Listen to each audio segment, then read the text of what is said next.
अगर आप भी अपने पीएफ खाते में हर साल ब्याज आने का इंतजार करते हैं तो इस बार आपके लिए अच्छी खबर है। कर्मचारी भविष्य निधि संगठन ईपीएफओ ने वित्त वर्ष 2025-26 के लिए 8.25% ब्याज 15 जुलाई तक करीब 34 करोड़ सदस्य खातों में जमा कर दिया है। आइए विस्तार से जानते हैं। नमस्कार, मैं रिया और आप देख रहे हैं अमर उजाला। ईपीएफओ के साथ कितने कर्मचारी जुड़े हैं? ईपीएफओ के पास वर्तमान में 36 करोड़ 21 लाख सदस्य पंजीकृत हैं। देश भर की 30,64,000 संस्थाएं ईपीएफओ के साथ पंजीकृत है।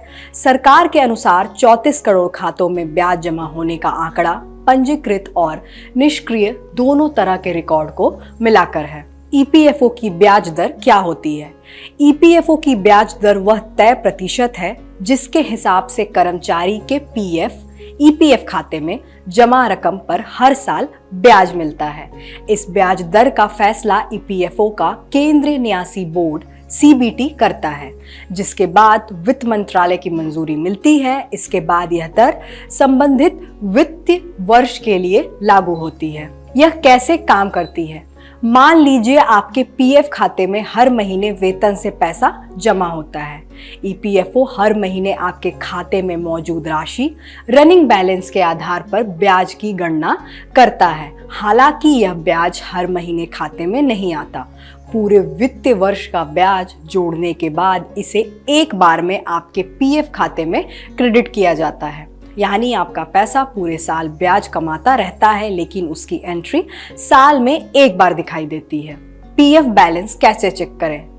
पहला, पासबुक लाइट के जरिए। सबसे पहले ईपीएफओ के आधिकारिक मेंबर पासबुक पोर्टल पर जाएं। अपने 12 अंकों के universal account number UAN, password और कैप्चा की मदद से लॉगिन करें। आधार से जुड़े मोबाइल नंबर पर आए ओटीपी से सत्यापन करें। इसके बाद व्यू पर क्लिक करें और पासबुक लाइट चुनें। यहां आप अपने पीएफ खाते में हाल की जमा राशि, कंट्रीब्यूशन, निकासी, विड्रॉल और उपलब्ध बैलेंस की जानकारी देख सकते हैं। दूसरा तरीका, एसएमएस के जरिए।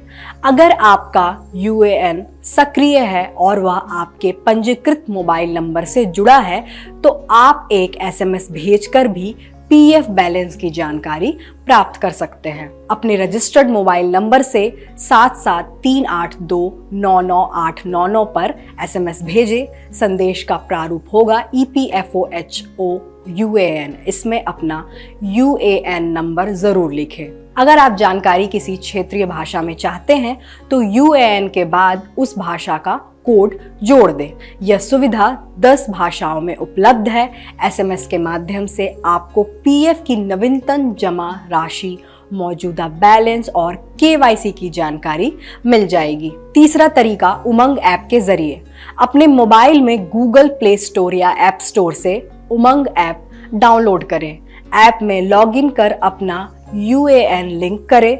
यूएएन लिंक होने के बाद आप अपना पीएफ बैलेंस, मासिक योगदान, कंट्रीब्यूशन और अन्य ईपीएफओ सेवाओं का उपयोग कर सकते हैं।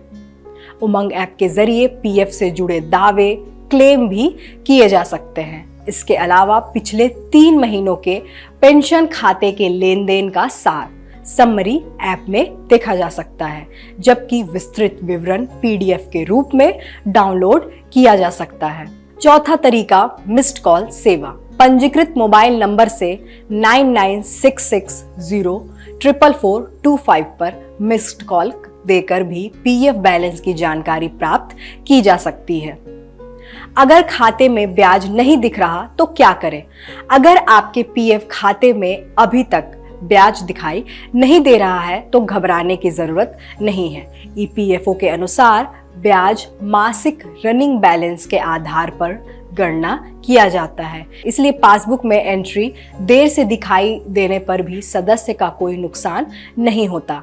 ब्याज की राशि पूरी तरह दे रहती है। ईपीएफओ ने यह भी कहा है कि सदस्यों को अपना यूएएन सक्रिय रखना चाहिए और आधार से जुड़ा मोबाइल नंबर सहित केवाईसी विवरण अपडेट होना चाहिए। अधूरी या गलत केवाईसी के कारण खाते के अपडेट और क्लेम प्रक्रिया में देरी हो सकती है। इस बार ब्याज जल्दी कैसे जमा हुआ? ईपीएफओ ने अपनी नई केंद्रीकृत आईटी सक्षम प्रणाली CITES लागू की है। इसके तहत 123 क्षेत्रीय डेटाबेस को एक राष्ट्रीय डेटाबेस में जोड़ा गया है। पहले हर क्षेत्रीय कार्यालय का अलग डेटाबेस होता था, जिससे ब्याज की गणना, सत्यापन और क्रेडिट की प्रक्रिया में काफी समय लगता था। नई व्यवस्था में 30 जून तक डेटा माइग्रेशन पूरा किया गया। 1 और 2 जुलाई को ब्याज की गणना की गई और उसके बाद बैलेंस का सत्यापन कर ब्याज खातों में जमा किया गया। श्रम मंत्री मनसुख मांडविया के अनुसार नए सिस्टम के जरिए करीब 1.44 लाख करोड़ रुपए का वार्षिक ब्याज ऑटो प्रोसेस किया गया, जिसके बाद फील्ड अधिकारियों ने उसका सत्यापन किया। देश दुनिया की बड़ी खबरों को आसान भाषा में समझने के लिए अमर उजाला से जुड़े रहिए। वीडियो पसंद आए तो लाइक शेयर करें और चैनल को जरूर सब्सक्राइब करें।